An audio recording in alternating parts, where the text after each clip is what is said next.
پچھلے دنوں قادیانیوں کی عبادت گاہوں پر حملوں سے تقریباً 100 سے زائد افراد جاں بحق اور 150 زخمی ہو گئے۔ اس پر اخبارات میں میاں نواز شریف کی طرف منسوب یہ بیان شائع ہوا کہ قادیانی بھی اس ملک کے شہری اور ہمارے بہن بھائی ہیں، ان پر حملہ قابل مذمت ہے۔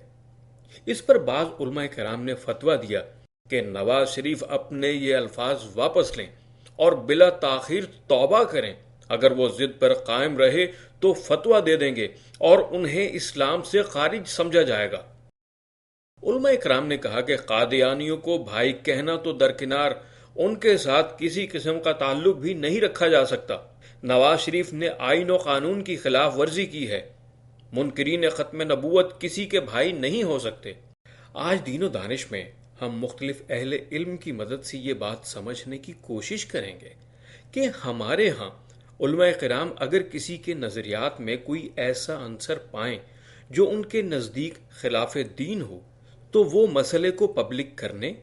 متعلق شخص کو قانونی اور ظاہری حد تک تبدیل کرنے کی بجائے اس کے ساتھ تنہائی میں مکالمہ کرنے، اس کی بات اس کی زبانی سننے، اسے دلیل اور دل سوزی کے ساتھ سمجھانے اور اس کے باطن میں تبدیلی لانے کو ترجیح کیوں نہیں دیتے؟ دین خیر خواہی ہے تو خیر خواہی نرمی کا تقاضا کرتی ہے یا سختی کا؟ بسم اللہ الرحمن الرحیم۔ اللہ کے نام سے جو سراسر رحمت ہے، جس کی شفقت ابدی ہے۔ ناظرین محترم، السلام علیکم۔ دین و دانش کے ایک تازہ ایپیسوڈ کے ساتھ آپ کی خدمت میں حاضر ہیں۔ آپ نے ہمارا پیکج ملاحظہ فرمایا۔ فتویٰ کیا ہے اور فتوے سے کیا مسائل حل ہوتے ہیں اور فتوے سے کیا مسائل پیدا ہو جاتے ہیں،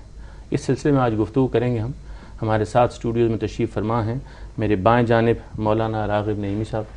آپ سربراہ ہیں جامعہ نعیمیہ لاہور کے، اور صاحبزادے ہیں مولانا سرفراز نعیمی شہید صاحب کے،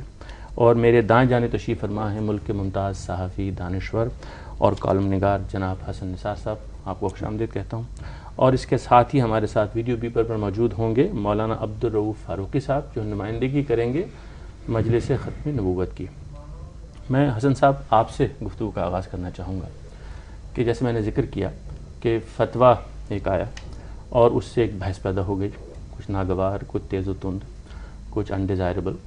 اور ہم نے دیکھا کہ وہ دوسری جانب سے تو کوئی رد عمل سامنے نہیں آیا،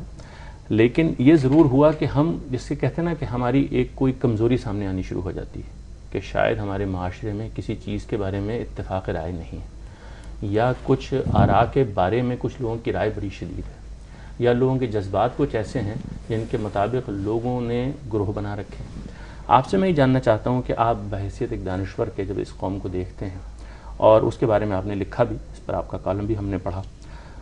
ہمارے ان ناظرین کے لیے جنہوں نے وہ کالم نہیں پڑھا، آپ کچھ فرمائیے کہ اس سارے مسئلے کو آپ کیسے دیکھتے ہیں؟ دیکھیں، اس کا دو طریقے ہیں۔ تو اس کو میکرو لیول پہ آپ دیکھیں تو اس کی لمبی تاریخ ہے۔ ایک خاص طرح کی ذہنیت ہے جس نے جناح صاحب کو بھی معاف نہیں کیا، علامہ اقبال کو معاف نہیں کیا، سر سید کو معاف نہیں کیا۔ یہ چند بڑے نام ہیں جو پچھلے جو فتوے کی زد میں آئے، ٹھیک ہے، فتویٰ مینوفیکچرنگ فیکٹریز جو ہیں وہ ان کو ٹارگٹ کرتی رہیں، اور یہ تاریخ کا ایک بڑا دلچسپ فیصلہ ہے کہ جن کے خلاف فتوے آئے وہ لوگوں کو یاد ہیں، جو دیتے رہے فتوے ان میں سے کسی کا نام کسی کو یاد نہیں۔ میں نے جو کالم لکھا ہے بیسیکلی وہ ایک رویے کے بارے میں تھا۔ میں میاں نواز شریف کی پالیٹکس کے بارے میں کیا سوچتا ہوں، that is a different story, لیکن it is an insult to the people of this country. ایک بندہ جو 2 بار اس ملک کا پرائم منسٹر رہا ہے، ٹھیک ہے، اس کا مطلب ہے ہمیں پیک اپ کر جانا چاہیے اس ملک سے، اگر اس کا مسلمان ہونا مشکوک ہے اور آپ اس پہ انگلی اٹھا رہے ہیں۔ دوسری بات یہ ہے کہ یہ حق کس نے کس کو دیا ہے؟ ایک راسخ العقیدہ مسلمان، ایک ایسی فیملی، میں کہتا ہوں 101 اعتراضات میں نے کالم میں لکھا بھی تھا، وہ بالکل اپنی جگہ پہ، لیکن ایک ایسا خاندان جو گھر بعد میں بناتا ہے، آپ نے لکھا مسجد پہلے بنا، ٹھیک ہے، اس کے بارے میں منہ اٹھا کے آپ اتنی بڑی بات کر دیں کہ جی آپ توبہ کریں اور فلانا کریں ورنہ ہم آپ کو دائرہ اسلام سے خارج کر دیں گے۔ وہ بھائی جو جینون لوگ ہیں وہ تو دائرہ اسلام میں لے کے آتے ہیں لوگوں کو۔ آقا، ہمارے آقا جو ہیں وہ رحمت للعالمین ہیں، رحمت للمسلمین نہیں ہیں۔ طائف پہ کہ اوباشوں کے بارے میں آپ نے فرمایا تھا، مفہوم کی میں بات کر رہا ہوں، ایگزیکٹ مجھے ان کو اس طرح کوٹ کرنا مناسب نہیں، کہ شاید ان کی اولادوں میں سے کوئی، ٹھیک ہے، اور دوسری بات یہ جو قادیانی ہیں پاکستانی ہیں، انسان ہیں اور پاکستان کے شہری ہیں، یہ دو بذات خود بڑے اہم رشتے ہیں، ٹھیک ہے۔ اچھا، بات جب ہوتی ہے کہ جی یہ مرتد، تو مرتد تو آپ اس کو کہہ سکتے ہیں جس نے ہم بات کی، یعنی اس خاص بات کی بجائے ہم یہ دیکھیں کہ یہ جو فتویٰ دینے کا عمل ہے یا جو پروسیس ہے یا جس کو آپ نے کہا کہ ایک پوری صنعت ہے یا اس کا کوئی نظام ہے، ہم مولانا صاحب سے جاننا چاہتے ہیں کہ ایک معیاری دینی درسگاہ کے آپ سربراہ ہیں، یہ آپ نے انداز دیکھا کہ ہمارے دانشور لوگ وہ اس چیز کو کیسے دیکھتے ہیں، لیکن میں آپ سے سمجھنے کی خاطر چاہتا ہوں، آپ ہمیں بتائیے اور ہمارے ناظرین کو کہ یہ فتویٰ دینا یعنی اصول میں کیا چیز ہے اور اس کا نظام کیا ہے اور اس کی حیثیت کیا ہے۔ بسم اللہ الرحمن الرحیم۔ جس مسئلے کے اوپر گفتگو کا ابھی آغاز ہوا ہے نہایت اہمیت کا حامل فتویٰ ہے، اور نہایت اہمیت کا حامل یہ مسئلہ ہے کیونکہ اس مسئلے کی بنیاد پر ماضی میں بہت سے لوگوں کو کفر کے دائرے میں داخل کیا گیا، اور کم و بیش ایسا ہی ہوتا رہا ہے کہ کفر کے دائرے میں زیادہ داخل کیا جاتا ہے، کفر سے نکال کے اسلام کے دائرے میں کم داخل کیا جاتا ہے۔ یہ صرف ان لوگوں ہی کی بات نہیں ہے کہ جن لوگوں کو جو کہ عام معاشرے سے تعلق رکھتے ہیں، بلکہ علماء بھی ایک دوسرے کے اوپر اس قسم کے معاملات میں شریک کار رہے ہیں۔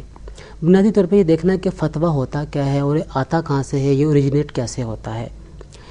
جتنے بھی بڑے دارالعلوم ہیں وہاں پر ایک دارالافتاء کے نام سے مرکز قائم ہوتا ہے، ایک ڈپارٹمنٹ ہے، جس کا مقصد یہ ہے کہ دین کے بارے میں کوئی سوچنے کے لیے، کوئی سمجھنے کے لیے، کسی سوال کے بارے میں اس کا جواب جاننے کے لیے آنا چاہتا ہے، اس کو دیکھنا چاہتا ہے، تو وہ اس ڈپارٹمنٹ میں آئے گا۔ وہاں پہ مفتیان کرام تشریف فرما ہوں گے، تحریری طور پہ یا زبانی طور پہ جس طریقے سے بھی وہ اپنی بات ان تک پہنچا سکتا ہے وہ پہنچائے گا، اور اس کے بعد وہ مفتیان کرام قرآن اور حدیث ائمہ مجتہدین کے اقوال کی روشنی میں اس خاص مسئلے کے بارے میں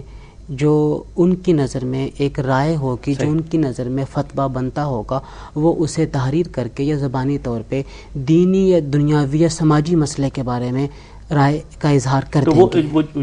وہ جو ڈپارٹمنٹ ہے، اس ڈپارٹمنٹ کی یہ ایک اوپینین ہے جو کسی ایک مسئلے کے بارے میں ہوتی ہے۔ جی، مطلب ان کی نظر میں جو چیز بہتر ہے وہ اس کا اظہار کر دیتے ہیں، وہ ایک علمی رائے ہے۔ مفتی صاحب، آپ کی اجازت ہے، ہمارے ساتھ جو مولانا عبدالرؤف فاروقی صاحب ہیں، میں اب چاہوں گا ان سے تھوڑی سی رہنمائی لیں۔ فاروقی صاحب، آپ اس مسئلے کو کیسے دیکھتے ہیں جو بنیادی بات کی ہے نعیمی صاحب نے، اور جو انداز تھا حسن نثار صاحب کا، جو اس بات کو ایسے سمجھ رہے ہیں کہ شاید یہ کوئی ایکسیس ہوئی ہے، کوئی تجاوز ہوا ہے جس سے معاشرے میں کچھ توازن نہیں قائم رہا، یہ محض ایک علمی رائے نہیں ہے بلکہ ایک طرح سے ایک حملہ ہو گیا ہے، شاید اگر میں اجازت آپ سے لے کے کہوں کہ لیکن ایک طرح سے ایک تجاوز ہے ضرور، ایسے ہے۔ تو آپ اس کو سمجھتے ہیں کہ یہ ایسے ہی بات ہے؟ میں اس